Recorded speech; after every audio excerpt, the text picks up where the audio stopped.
This channel does not promote any violent, harmful, or illegal activities. All content provided by this channel is meant for an educational purpose only. Cancer Healer Center, a new beginning. দেখুন বিগত কয়েকদিন ধরেই আমরা দেখছি বঙ্গ বিজেপির তিনজন শীর্ষ নেতা তারা একতার বার্তা দেওয়ার চেষ্টা করছেন ২৬-এর নির্বাচনের আগে। দিলীপ ঘোষ, সুকান্ত মজুমদার, শুভেন্দু অধিকারী। আর ঠিক এই আবহে শুভেন্দু অধিকারীকে আক্রমণ করতে গিয়ে দিলীপ ঘোষের প্রশংসা করে বসলেন হুমায়ুন কবির। মানে আরও একটা বিতর্কের জন্ম দিলেন হুমায়ুন কবির। শুভেন্দু চক্রান্ত করে দিলীপ ঘোষকে জেতা আসন থেকে সরিয়ে দিয়েছেন।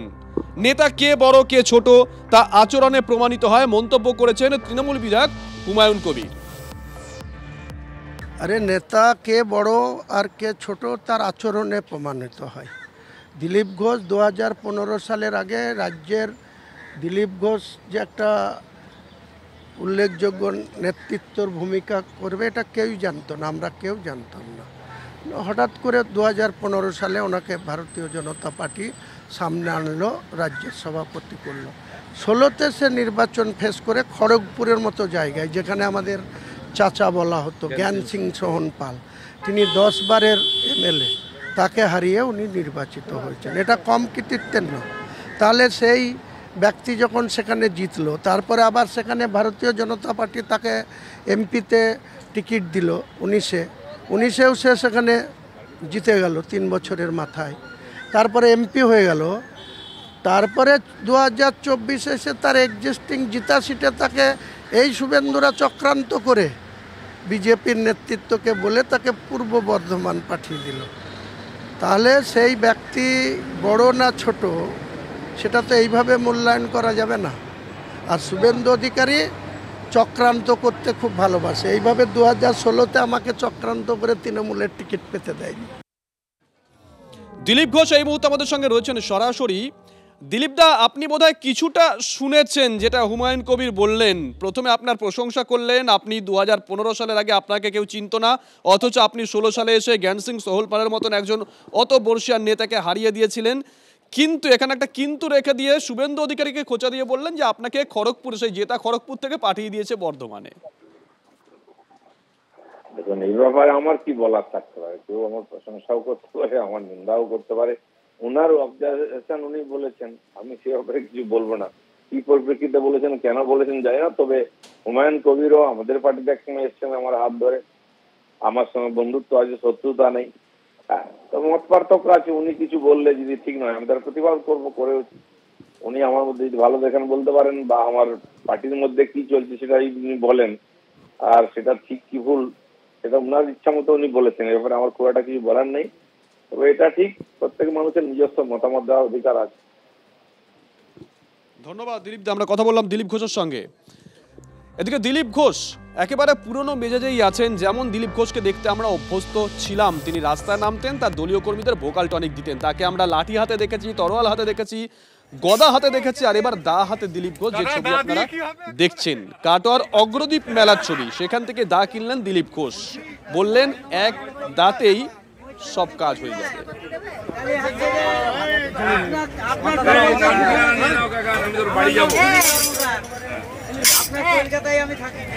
দাদা দা দিয়ে কি হবে একেবারে বুঝতেই পারছেন।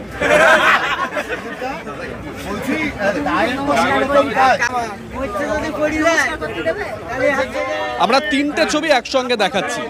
লাঠি হাতে দিলীপ ঘোষ, চেনা ছবি আপনারা দেখেছেন। গদা হাতে দিলীপ ঘোষ, চেনা ছবি। সেই দিলীপ ঘোষকে কয়েকদিন ধরে বোধহয় দেখা যাচ্ছিল না রাজ্য রাজনীতির ময়দানে।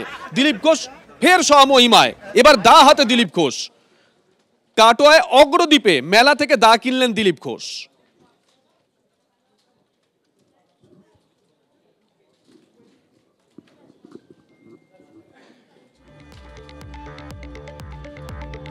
এদিকে আচর বিতর্কে শুভেন্দু অধিকারীকে বেলাগাম আক্রমণ তৃণমূল সাংসদ বিধায়কের। তৃণমূল সাংসদ কল্যাণ বন্দ্যোপাধ্যায় তিনি বলছেন শুভেন্দু অধিকারী ড্রামাবাজ। অন্যদিকে হুমায়ুন কবির তিনি বলছেন শুভেন্দু অধিকারী যাত্রাপালা করছেন। কে কি বলছেন আপনাদের শোনাই পরপর। ও 1 নম্বরের ড্রামাবাজ লোক, ওকে কে মারবে? 60খানা সিআইএসএফ ঘিরে থাকে, তাতেও মারছে। ড্রামাবাজ লোক, নাটক ফাটক করছে। এখন বাজার খুব খারাপ, ওর নাটক ফাটক করে চলছে। আমি তো খুশি হতাম সত্যি সত্যি ও মার খেলে। উনি যেভাবে পুলিশকে সরিয়ে দিয়ে উনি যেতে চাইছেন, অলরেডি পুলিশের উপরে যেভাবে ধাক্কাধাক্কি করছিলেন, কিছু পুলিশ অফিসার নার্ভাস হয়ে গিয়ে উনি কোথায় ঘুষি ফুসি চালিয়ে দেবেন এই ভেবে ওনারা নিজেরা হাত তুলে দিয়েছে এইভাবে। যে আপনারা রক্ত দেখেছেন কিনা জানি না, উনি বারবার বলছেন আমার রক্ত বেরাচ্ছে, রক্তপাত হয়েছে। রক্তের রং তো লাল হয়, তা ওনার সাদা শরীরে কই রক্তের লালের কোনো চিহ্ন ফুটেজে দেখা যায়নি। কাজেই অনেক দিন আগে আমরা যাত্রাপালা হতো গ্রামগঞ্জে বিভিন্ন ক্লাবে, আজকের দিনে মনে হচ্ছে যে ইনি 26-এর পরে দেখবেন ওর যাত্রাপালায় জয়েন করতে হবে, কারণ ওই দিক দিয়ে বিখ্যাত হবে। এই যে এনারা মন্তব্য করেছেন ড্রামাবাজ, কেউ নাটকবাজ, এই ধরনের মন্তব্য করেছেন, সেটাকে নিয়ে আবার কটাক্ষ করেছেন জগন্নাথ চট্টোপাধ্যায়। তিনি কি বলছেন শোনাবো। ব্যানার্জি উপাধির লোকগুলো তাদের মুখেই তাদের মনে হয় ক্লাস বুঝিয়ে দেয়। কল্যাণ ব্যানার্জিও বোঝালেন। কল্যাণ ব্যানার্জি এর মাঝখানে একটি ঠিক কথা বলেছেন যে হ্যাঁ, যে যে 100 দিনের কাজে যে চুরি হয়েছে তার জন্য ক্রিমিনাল প্রসিডিংস করা উচিত। একদম ঠিক কথা বলেছেন। চোর ধরো জেল ভরো একটি প্রকল্প চালান, এই 100 দিনের কাজের মধ্যেই প্রকল্পটি পশ্চিমবঙ্গে অন্তর্ভুক্ত করতে হবে। এটা তো সেই চোর ধরো জল ভরো করে সেখান থেকে আপনি যারা এই ধরনের চুরি করেছে তাদের বাছাই করে তাদের বিরুদ্ধে এফআইআর করুন। ওনার ইচ্ছে পূর্ণ করার দায়িত্ব শুভেন্দুবাবুর নেই। তবে আমি শুধু এইটুকু বলবো, কল্যাণবাবু নানা সময় নানা রূপ ধারণ করেন, এই ধরনের মন্তব্য করতে গিয়ে হিতে বিপরীত না হয়ে যায়। কারণ আপনারা জানেন যে ভবিষ্যৎকে চিনতে হবে বলে একটি পোস্টার পড়েছিল, তারা আবার কল্যাণবাবুকে এই সমস্ত মন্তব্যের জন্য ঠেঙিয়ে না দেয়। এদিকে যেখান থেকে গোটা ঘটনাটার সূত্রপাত, মানে শুভেন্দু অধিকারী তিনি গতকাল গেছিলেন হাওড়ায়, যেখানে সেই বস্তি, যেখানে যে অবস্থা হয়েছে হাওড়ায়, সেখানে গেছিলেন এবং সেখানে তাকে সেই আচরের প্রতিবাদ এবং সেই প্রতিবাদে আজ দিকে দিকে বিক্ষোভ, পথে নেমে বিক্ষোভ দেখাচ্ছেন বিজেপি কর্মী সমর্থকরা। আপনাদেরকে ছবি দেখাবো, লিলুয়া থানার সামনে বিক্ষোভ, ছবি দেখা যাচ্ছে বাঁকুড়ায়, সেখানেও পথ অবরোধ পদ্ম শিবিরে।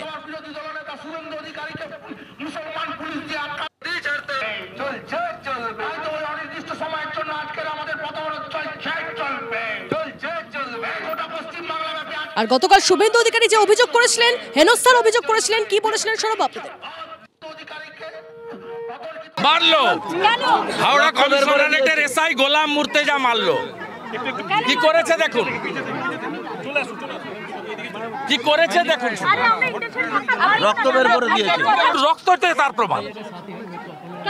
কি বলবেন, মমতার গুন্ডা চাচা হাকিমকে খুশি করার জন্য বিরোধী দলনেতাকে করলো, ও আসতে পারেনি, আমি ঢুকে পড়েছি এলাকায়। গোলাম মুর্তেজা এসআই হাওড়া পুলিশ কমিশনারেট আমাকে রক্তাক্ত করেছে, সব জায়গায় আটকাচ্ছে আপনাকে। এই যে রক্তাক্ত দেখুন না, Golam Murtaza sub inspector Paschimbanga police Howrah commissioner. Howrah থেকে চলুন এবার বর্ধমানে। 2017 দলেরই নেতাকে খুনের চেষ্টা বর্ধমান তৃণমূলের 13 নেতা কর্মীকে দোষী সাব্যস্ত করলেও আজ সাজা ঘোষণা স্থগিত রাখলো আদালত। মনোতোষ এই মুহূর্তে আমাদের সঙ্গে রয়েছেন, আমাদের প্রতিনিধি মনোতোষ। কোন ঘটনার প্রেক্ষিতে এই বিষয়টা এবং আজকের দিনের কি পরিস্থিতি? দেখো, 2017 সালে খুনের চেষ্টা সহ মারধর এবং একাধিক ধারায় মামলা রুজু করা হয় বর্ধমান 1 নম্বর ব্লক তৃণমূল কংগ্রেসের সভাপতি কাকলি গুপ্তা এবং সঙ্গে 15 জন, একসঙ্গে মোট 15 জনের বিরুদ্ধে অভিযোগ দায়ের হয় এবং বর্তমান আদালত 13 জনকে এই ঘটনার দোষী সাব্যস্ত করেছে গতকাল এবং 2 জনকে বেকসুর খালাস করেছে। সেই 13 জনের আজকে তাদের রায় ঘোষণা করার কথা ছিল, বিচারক তাদের রায় দেবেন, কিন্তু গতকালই আমরা যেটা দেখতে পাই যে ওই 13 জনের মধ্যে 4 জন তারা হঠাৎই অসুস্থ হয়ে পড়ে এবং 4 জনের মধ্যে একজন কাকুলি গুপ্তা, যিনি তাকে বর্তমানে অনাময় হাসপাতালে ভর্তি করা হয় এবং বাকি 3 জন বর্ধমান হাসপাতালে ভর্তি হন এবং আজকে 9 জনকে যখন বর্ধমান আদালতে নিয়ে আসা হয় তখনই বিচারক প্রশ্ন করেন যে বাকি 4 জন কোথায়, এবং যেটা তাদের আইনজীবীরা যেটা জানায় যে 4 জন অসুস্থ হয়ে রয়েছেন, তখনই বিচারক আবার নির্দেশ দেন যে আগামীকাল এই মূলত সেক্ষেত্রে মন্ত্রী স্বপন দেবনাথ দোষী সাব্যস্ত নেতা নেত্রীদের সঙ্গে তো দেখা করলেন, কি কথা হলো? দেখো, তিনি যেটা জানাচ্ছেন যে সকলেই দলের কর্মী এবং তাদের সঙ্গে তিনি দেখা করতে গিয়ে এসেছিলেন, এমনটা তিনি জানাচ্ছেন, কিন্তু তাদের সঙ্গে কি কথা হয়েছে সেটা কিন্তু তিনি আমাদের ক্যামেরার সামনে জানাননি। তবে তিনি যেটা জানাচ্ছেন যে তারা সকলেই দলের কর্মী এবং সে কারণে তিনি দেখা করতে এসেছিলেন। বেশ, তোমাকে ধন্যবাদ। স্বপন দেবনাথ কি বললেন শুনুন। দলীয় কর্মী সভাপতি এদের পাশে আছি। বাম জামানা এরকম বহু কেসের শিকার তো আমরা হয়েছি, তাদের পাশেও ছিলাম, এখনও আছে। কিন্তু যে অভিযোগটা হয়েছিল, দেখেন আমি একটা কথাই বলবো, আইনের এই বিচারক কিংবা তার রায়ের এ সম্পর্কে আমি কোনো মন্তব্য করব না। তার জন্যে আদালত আরও খোলা আছে, নিশ্চয়ই তারা করবেন, কিন্তু কর্মীদের পাশে আমরা রয়েছি, আমরা থাকবো, আমরা ছিলাম। এদিকে পুলিশের হাতে আক্রান্ত হয়েছেন একজন আইআইটির গবেষক, এমনটাই অভিযোগ, গুরুতর অভিযোগ দমকল থানার পুলিশ আধিকারিকের বিরুদ্ধে। বড় খবর নিঃসন্দেহে, ওই গবেষক ইমন কল্যাণ অভিযোগ করছেন তার ব্যাংকের পাসবুক হারিয়ে যায়, তিনি থানায় যান, সেখানেই তার সঙ্গে দুর্ব্যবহার করেন কর্তব্যরত ইন্সপেক্টর উজ্জ্বল বিশ্বাস, এমনকি তাকে হেনস্থা করা হয়েছে বলে অভিযোগ। এই ঘটনায় পুলিশ সুপার, এসডিপিও এবং আইসির কাছে অভিযোগ দায়ের করেছেন ওই গবেষক, যদিও হেনস্থার অভিযোগ মানতে নারাজ দমকল থানার পুলিশ।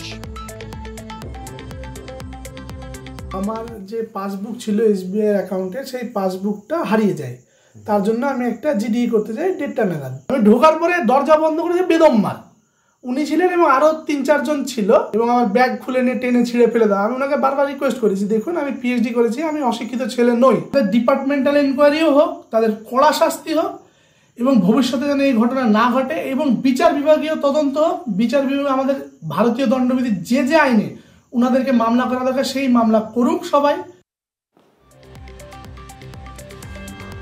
কাঁথিতে সমবায় ভোটে ফের কেন্দ্রীয় বাহিনীর দাবি।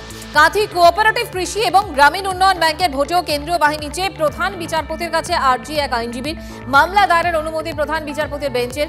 শনিবার কাঁথি কৃষি এবং গ্রামীণ উন্নয়ন ব্যাংকের ভোট, শাসক দলের প্রার্থীরা অশান্তি করতে পারে এই আশঙ্কায় বাহিনী চেয়ে মামলা। কেন্দ্রীয় বাহিনী দিয়েই ভোট করানোর দাবি এবং সুপ্রিম কোর্টের নির্দেশে কাঁথি কোঅপারেটিভ ব্যাংকের ভোট হয়েছিল কেন্দ্রীয় বাহিনী দিয়েই।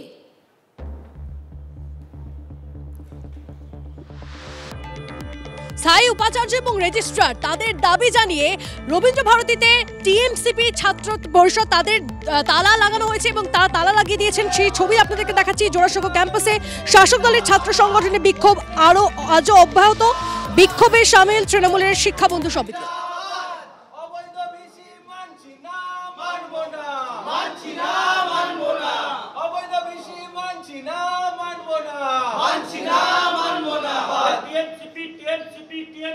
সোমবারের পর মঙ্গলবার ফের অবস্থান বিক্ষোভকে কেন্দ্র করে উত্তপ্ত রবীন্দ্র ভারতী বিশ্ববিদ্যালয়ের জোড়াসাঁকো ক্যাম্পাস।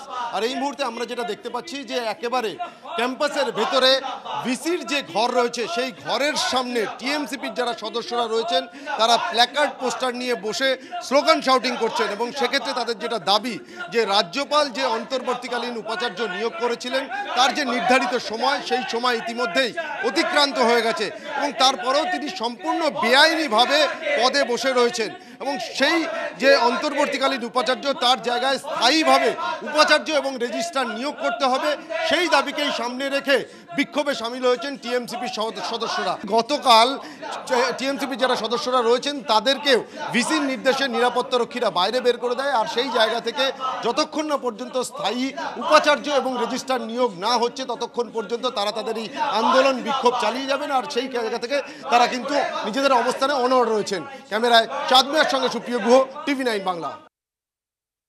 অস্থায়ী দায়িত্ব সামলাতে বলেছে, সেটাও আমাদের রবীন্দ্র ভারতী অ্যাক্টে উল্লেখ করা আছে। 6 মাসের বেশি উনি থাকতে পারেন না। ওনার মেয়াদ প্রায় 2 বছর হয়ে গেল, উনি এখনও এখান থেকে সরছেন না, এবং রাজ্যপালও ওনাকে তারপরে বলেননি যে এখানে থাকতে হবে বা কাজ করতে হবে। উনি রয়েছেন ওনার খুশিতে। আমরা এই অবৈধ ভিসিকে ঢুকতে দেবো না, অবৈধ কোনো লোককে ঢুকতে দেবো না। এটা ভায়োলেট করছে West Bengal state university act rule 3 of 5। এইগুলোর নির্দেশকে অমান্য করে, রাজ্য সরকারের নির্দেশকে অমান্য করে তারা বারবার এই যে ইসি মিটিংগুলি করে যাচ্ছেন, আমরা এগুলোর বিরুদ্ধে। তাই জন্য আমরা তাকে অবৈধ বলছি। তিনি যদি এসে যে ডেলি যে রুটিন যেটা ওনাকে করতে পাঠানো হয়েছিল সেটা যদি উনি করতেন আমাদের কোনো অসুবিধা ছিল না। আপনাদের তাহলে এখন কি দাবি নির্দিষ্টভাবে? আমাদের নির্দিষ্টভাবে দাবি হলো ওনাকে পদ থেকে অপসারণ করতে হবে কিংবা ওনাকে পদত্যাগ করতে হবে। আমাদেরকে ভিসির নির্দেশে এখানে নিরাপত্তা রক্ষীরা ক্যাম্পাসে ঢুকতে দেয়নি। টু বি স্পেসিফিক, তারা তালা ঝুলিয়ে, ভেতর থেকে তালা আটকিয়ে আমাদেরকে আমরা বাইরে ছিলাম, আমাদেরকে ঢুকতে দেওয়া হয়নি। তাই জন্য আজকে আমরা ভিসির ঘরেই আমরা তালা ঝুলিয়ে এখানে আমরা অনির্দিষ্টকাল এখানে আমরা আন্দোলনে বসবো। আরও একবার আমাদের খবরের জেরের কথা বলবো। অনাথ এবং বিশেষভাবে সক্ষম রিতম মাঝির পাশে দাঁড়ালো প্রশাসন। তাকে কে পাঠানো হচ্ছে রামপুরহাটের সরকারি হোমে। তার জন্য কিছু সরকারি নিয়ম নীতি রয়েছে। সেই নিয়ম মেনে রিতমের আত্মীয়দের ডাক পড়ে চাইল্ড ওয়েলফেয়ার কমিশনের জাস্টিস জুভেনাইল বোর্ডে। সেই মতো মঙ্গলবার আসানসোল জুভেনাইল জাস্টিস বোর্ডে রিতমকে নিয়ে এলেন তাঁর আত্মীয় অমিত বন্দ্যোপাধ্যায় এবং লীলা চক্রবর্তী। কাগজপত্র হস্তান্তরের পর রিতমকে পাঠানোর ব্যবস্থা হলো রামপুরহাটের সরকারি হোমে। দূর সম্পর্কের আত্মীয় এবং পাড়া প্রতিবেশীরা চাইছিলেন সরকার বা সরকার অনুমোদিত কোনো হোম, স্বেচ্ছাসেবী সংস্থা দায়িত্ব নিক অসহায় রিতমের। সেই খবর টিভি9 বাংলায় সম্প্রচারের পর ব্যবস্থা নিলেন আসানসোলের মহকুমা শাসক বিশ্বজিৎ ভট্টাচার্য। কাছ থেকে খবর পাওয়ার পরেই আমরা আমাদের চাইল্ড ওয়েলফেয়ার সেকশন যারা আছে তাদের থেকে আমাদের স্টাফরা গিয়েছিলেন, সোশ্যাল ওয়েলফেয়ার দপ্তর এবং চাইল্ড ওয়েলফেয়ার কমিটির সঙ্গে যারা যুক্ত আছেন তারা গিয়েছিলেন ওখানে। চাইল্ড হেল্পলাইনের ছেলেরা যেয়ে ওখানে দেখেছেন যে বাচ্চাটি এখন ওই যেহেতু তার ডিফারেন্টলি অ্যাবেলড পারসন, সেই জন্য ওইখানে বাচ্চাটিকে দেখভাল করার মতো এরকম একটা হোমে আমরা নিয়ে যাওয়ার কথা ভাবছি। তাদের আমি ধন্যবাদ জানাই, টিভি9কে আমি ধন্যবাদ জানাই যে আপনারা এরকম একটি রিপোর্ট করেছেন। আপনারা এই রিপোর্টটা না করলে আমি হয়তো জানতেই পারতাম না, আমাদের এলাকার মানুষও জানতে পারতো না। 6 মাসের মানে জন্ম থেকেই তার মা বাবা তাকে দত্তক নিয়েছিল একটি অনাথ আশ্রম থেকে, এবং সেই সময়তে তারা জানতে পারেনি যে ছেলেটি স্প্যাস্টিক চাইল্ড হবে বা স্পেশালি এবেলড চাইল্ড হবে। এবং আজকে 16.5 বছর বয়সে এসে রিতম তার বাবাকে হারিয়েছে 2020 সালে কোভিডে, এবং কদিন আগে তার মা, যিনি সব রকমভাবে তার দেখাশোনা করতেন, চিকিৎসা করার চেষ্টা করেছিলেন, তার মা নিউমোনিয়াতে মারা গেছেন। তারা জয়েন্ট ফ্যামিলি বাড়িতে থাকেন, কিন্তু তার মাই তার দেখভাল করতেন। এবং 16.5 বছরের একটি স্প্যাস্টিক চাইল্ড যে সারাদিন শুয়ে থাকে, তাকে ওঠানো যায় না।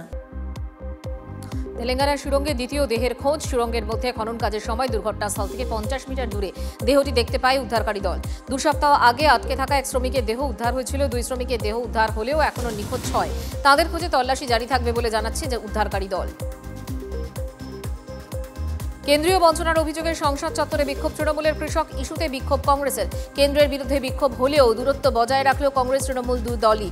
কংগ্রেসের সংসদের মকর দ্বারের সামনে বিক্ষোভ দেখালেন রাহুল প্রিয়াঙ্কারা। 5 হাত দূরেই কেন্দ্রীয় বঞ্চনার অভিযোগে বিক্ষোভ দেখালো তৃণমূল। টাকা উদ্ধার কাণ্ডে বিচারপতি যশবন্ত বর্মার বাড়িতে 3 সদস্যের বিচারপতি কমিটি। টাকা উদ্ধারের তদন্তে 3 হাইকোর্টের প্রধান বিচারপতিদের নিয়ে তদন্ত কমিটি গড়ে দেয় সুপ্রিম কোর্ট। আজ সেই কমিটির সদস্যদের দেখা যায় বিচারপতি বর্মার বাড়িতে ঢুকতে। তদন্ত করে সুপ্রিম কোর্টের রিপোর্ট জমা দেবে কমিটি। টাকা উদ্ধার কাণ্ডে নাম জড়ানো বিচারপতি যশবন্ত বর্মাকে এলাহাবাদ হাইকোর্টে বদলির সিদ্ধান্তের প্রতিবাদ। আজও আইনজীবীদের বিক্ষোভ। অনির্দিষ্টকালের জন্য কর্মবিরতি। টাকা উদ্ধারের ঘটনায় বিচারপতি বর্মাকে দিল্লি হাইকোর্ট থেকে এলাহাবাদ হাইকোর্টে পাঠানোর সিদ্ধান্ত। প্রতিবাদে নেমেছে এলাহাবাদ হাইকোর্টের বার অ্যাসোসিয়েশন। জম্মু কাশ্মীরের কাঠুয়ায় সেনা পুলিশের তল্লাশি অভিযান জারি। সানিয়াল এলাকায় তল্লাশিতে আনা হয় পুলিশ কুকুর। সীমান্ত পেরিয়ে ভারতে জঙ্গি ঢুকে পড়েছে বলে সন্দেহ।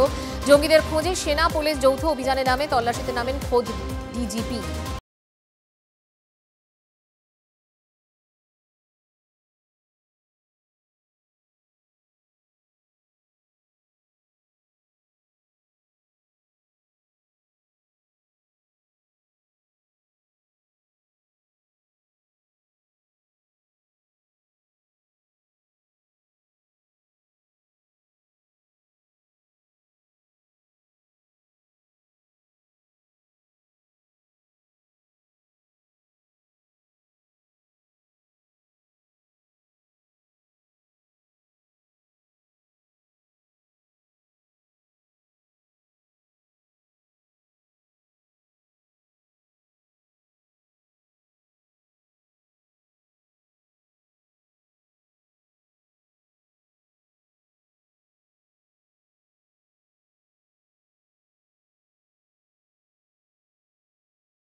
বাংলায় ভোটার তালিকা থেকে বেছে বেছে হিন্দুদের নাম বাদ। অমিত শাহের কাছে অভিযোগ সুকান্ত। হিন্দু ভোটারদের বাংলাদেশি বলে বাদ দেওয়ার চক্রান্ত।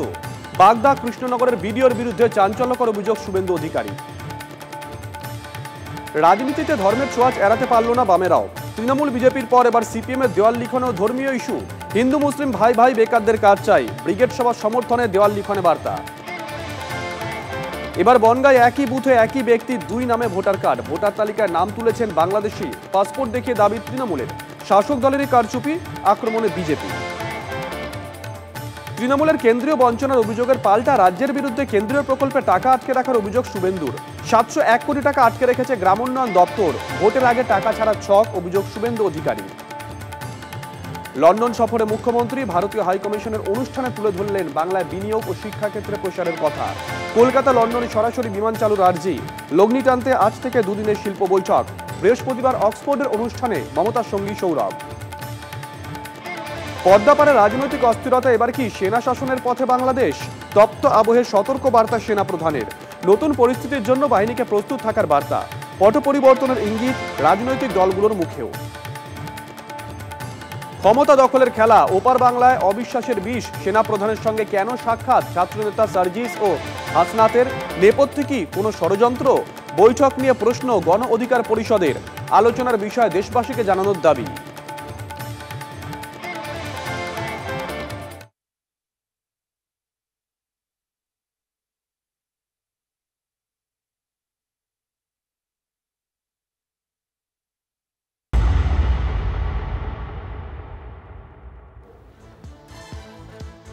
দেখছেন TV9 বাংলা, রয়েছে আমি শুভজিৎ মিত্র। 6 দিন পার এখনো শুরুই করা গেল না জঞ্জালের পাহাড় সরানোর কাজ। বেলগাছিয়া ডাম্পিং গ্রাউন্ড নিয়ে ফের উচ্চ পর্যায়ের বৈঠক। পুরমন্ত্রী ফিরহাদ হাকিমের সঙ্গে বৈঠকে হাজির হাওড়া পুরসভার কমিশনার, পুর প্রশাসক, হাওড়ার পুলিশ কমিশনার। এই বৈঠকেই জঞ্জালের পাহাড় সরানোর প্রক্রিয়া নিয়ে চূড়ান্ত সিদ্ধান্ত নেওয়া হবে। ইতিমধ্যে এলাকার ক্ষতিগ্রস্ত বাড়িগুলো নিয়ে সার্ভে শুরু করা হয়েছে।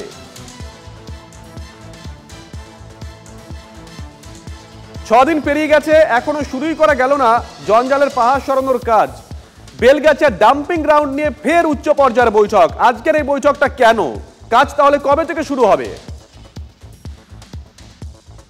সরাসরি আমাদের সঙ্গে রয়েছেন আমাদের সহকর্মী সায়ন্ত।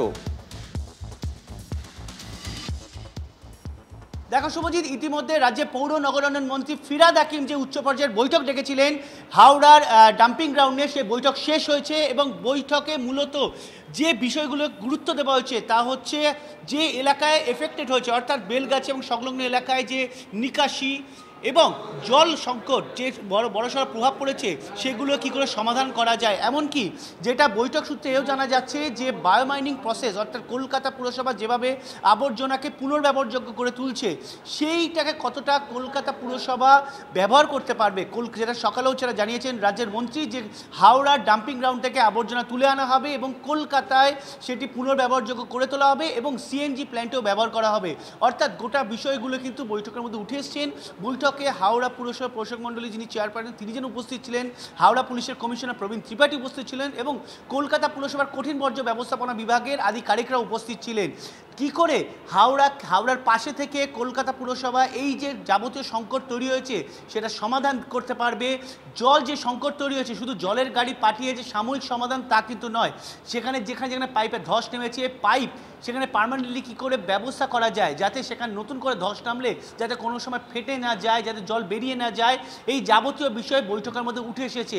কিছুক্ষণের মধ্যেই রাজ্যের পৌরমন্ত্রী ফিরহাদ হাকিম তিনি সাংবাদিক বৈঠক করে গোটা বিষয়টি জানাবেন। তবে যেটা এইটুকু বোঝা যাচ্ছে যে রাজ্যের পৌর নগরায়ণ দপ্তর কলকাতা পুরসভাকে যাবতীয় নির্দেশ দিয়েছেন যতদিন না এই সংকট কাটছে ততদিন যেন রাজ্যে হাওড়া পুরসভার পাশে থেকে কঠিন বর্জ্য ব্যবস্থাপনা বিভাগের যাবতীয় দায়িত্ব পালন করে, জল সরবরাহ দিক থেকে যাতে কোনো রকম খামতি নয় সেই ব্যবস্থা যেন কলকাতা পুরসভার তরফে করা হয়। এমনকি নিকাশি, যেটা গতকাল যখন রাজ্যের মন্ত্রী ফিরহাদ হাকিম বেলগাছিয়া গিয়েছিলেন এলাকার মানুষ নিকাশি জল জমা নিয়ে মূলত অভিযোগ করেছিলেন, সেই জল জমা বা জল নিষ্কাশনের জন্য কি কি ব্যবস্থা করা যায় সে ব্যাপারেও কলকাতা পুরসভাকে যাবতীয়